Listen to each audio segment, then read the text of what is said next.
கேட்கலன்ட்டு நம்ம நியாயமே இல்லை.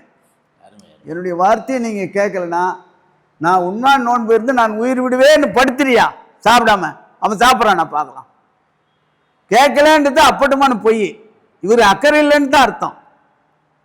இவர் குடும்பத்தை அந்த உயர்ந்த நிலைக்கு, சன்மார்க்க நிலைக்கு, எல்லாரும் மரணமில்லா பெருவாய் நோக்கி போகக்கூடிய ஒரு பாதையில் இவங்களை பயணிக்கிறதுக்கு இவருக்கு மனம் இல்லைன்னு தான் அர்த்தம். என் பேச்சு கேட்கலது தவறான கருத்து. என்னுடைய அனுபவத்தில் எப்படி கேட்க மாட்டாங்க? தண்டனிட்டு சொல்லு, காலில் வீழ்ந்து கும்பிடு. மனைவி மக்கள் காலில், தெய்வமே நீங்கள் உண்மையில் உள்ள இரக்கத்தால் எடுத்துரைக்கின்றேன், நீ வேறு நான் வேறு என்று நினையாது உலகி.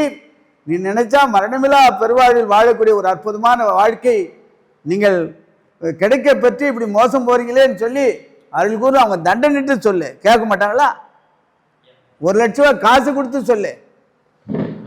எவ்விதத்தால் வசப்படுத்தணும் அவங்கள, தன்னுடைய குடும்பத்தை வசப்படுத்தி அப்புறம் மற்றவர்களை வசப்படுத்தலாம் என்பது என்னுடைய சிந்தனை. கட்டாயம் ரெண்டும் கண்டிப்பா கூடாது, அது வாய்ப்பே இல்லை. அப்ப இந்த சன்மார்க்கத்தை கடைபிடிக்கிறவங்களுக்கு உணவு கட்டுப்பாடு, உடை கட்டுப்பாடு உண்டாங்க இல்லையா? உணவு உடையெல்லாம் ஒன்றும் தத்துவ ஆகாரம் எடுத்துக்கலான்னு சொல்றாரு.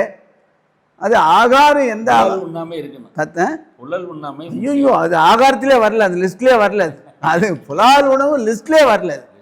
மற்ற சைவ உணவுகளில் அரை வயிறு சாப்பிடணும், ரொம்ப முக்கியம். அமிர்தமாக இருந்தால் கூட அரை வயிறு, ஆகாரம் வரை, தண்ணி 1/4 பங்கு, ஆகாரம் அரை வயிறு, வெந்நீர் 1/4 பங்கு, 1/4 பங்கு காலியாகணும்.